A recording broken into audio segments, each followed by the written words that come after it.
madaxweynaha dalka jamhuuriyadda Soomaaliland iyo wafdiga hogaaminayo ayaa maanta socdaal ay ku yimaadeen magaalada Berbera waxa uu madaxweynaha Soomaaliland uu xariga ka jaray jidka laamiga ah ee isku xidha magaalada Berbera iyo magaalada Xamaas oo gaadhaya ilaa 40 kiiloomitir oo ay xukuumadda Soomaaliland ay dib u habeyn iyo dib u casriyeyn ay ku samaysay isla markaana ay laami casri ah dhigtay wasiirka madaxtooyada Soomaaliland Xirsi Cali Xaaji Xasan ayaa ka hor hadal uu halkaasi ka soo jeediyay xariga jarka waxa uu ka waramay dhismayaasha dayactirada ay ku sameeyeen jidadka kala duwan ee dalka jamhuuriyadda Soomaaliland salaan kadib madaxweyne goobtan waa goobtii uu ka bilaabmay laamiga waxa weeye Berbera iyo ilaa Xamaas isku xidha laamiga dheer Hargeysa Berbera isku xidha ayaa meel ka soo sameeyay markii hore waxaan ka soo bilownay Hargeysa ilaa iyo Xamaas waxaan ka soo shaqeynay in aan filayay inay ku dhowdahay ilaa 50 iyo siyaado kiiloomitir ayaan ka soo shaqeynay halka kan marka la soo gaadho wadada waxay ahayd meel damage badani gaadhay oo u baahnayd in waxa weeye laga shaqeeyo oo si isku taala oo aan googo'ayn looga shaqeeyo markii hore waxaanu qaadanaynay meelaha wadadu dhimatay inaan waxa weeye rehabilitate gareyno ama aanu ku sameeyno dayactir ku sameeyno isagoo sidoo kale sheegay in ay dib u habeyn xukuumadda Soomaaliland ay ku sameynayso kuwa cusubna ay hirgelinayso dhinaca biriishada dalka jamhuuriyadda Soomaaliland waxa sidoo kale wasiirku sheegay in wadooyinkaasi laamiga ee casriga la wadi doono ilaa gobolka magaalada Laascaanood waxa ku jirta qorshahana ilaa iyo 4 bridge oo laba bridge oo Laascaanood midna ka sheebina ka sokeeyo iyo bridge labada bridge Burco ayaa ku jira sidoo kale waxa ku jira bridge-ka Hargeysa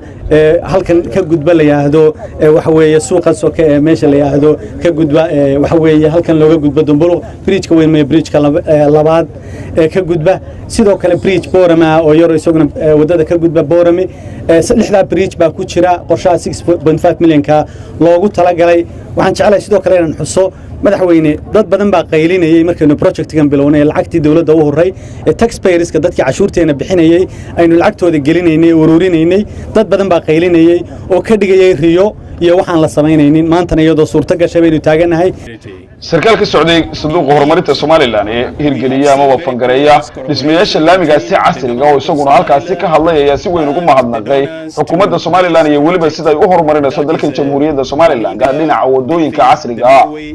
madaxweynaha dalka jamhuuriyadda Soomaaliland mudane Axmed Maxamed Maxamuud Silaanyo oo gabagabadii halkaasi ka hadlay ayaa ka waramay wadooyinka laamiga ah iyo ahmiyadda ay u leeyihiin dalka jamhuuriyadda Soomaaliland gaar ahaan ay socodka gaadiidka iyo waliba dhinaca dhaqaalaha iyo ganacsiga Soomaaliland isagoo si weyn ugu hambaliyay cid kasta oo ka qayb qaata horumarinta jidadka kala duwan ee dalkan Soomaaliland rabbil alamin wasalaatu wasalaamu ala rasuulillah aad iyo aad baan ugu faraxsanahay inaan mashruucan maanta furo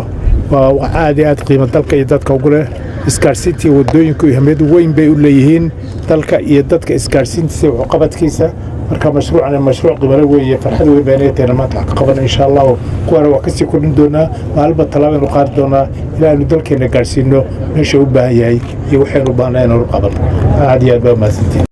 goor intii aanu madaxweynaha Soomaaliland aanu soo gaarin magaalada Berbera waxa si weyn loogu soo dhaweeyay magaalooyinka Sheekh Abdaal iyo sidoo kale Dacarburuq oo ay dadweynaha aad u tiro badan ay isugu soo bixeen laamiga hareerihiisa iyagoo ruuxaya calanka astaanta oo dalkan jamhuuriyadda Soomaaliland sidoo kalena ku dhawaaqaya erayo iyo halkudhigyo ay ku soo dhaweynayaan madaxweynaha iyo waftigiisa iyagoo ay madaxweynaha iyo waftigiisana ay ka soo galbiyeen jidka u dhaxeeya magaalada Berbera iyo sidoo kale magaalada Hargeysa wafti ay horkacayeen mas'uuliyiinta gobolka iyo degmada iyo waliba maariyaha dekada Berbera iyo haamaha kaydka shidaalka iyo waliba qaar kamid ah mas'uuliyiinta hay'adaha laamaha dawladda ee ka howlgala gobolka Saaxil waxaana madaxweynaha iyo waftigiisa loo soo galbiyay dhinaca magaalada Berbera oo la dejiyay muddo 2 saacadood guriga martida ee magaalada Berbera iyadoo ay madaxweynaha iyo waftigiisu ay uga sii boqoleen magaalada Berbera dhinaca gobolka Togdheer ee magaalada Burco Mukhtaar Cabdiraxmaan Maxamuud telefishinka qaranka Soomaaliland Berbera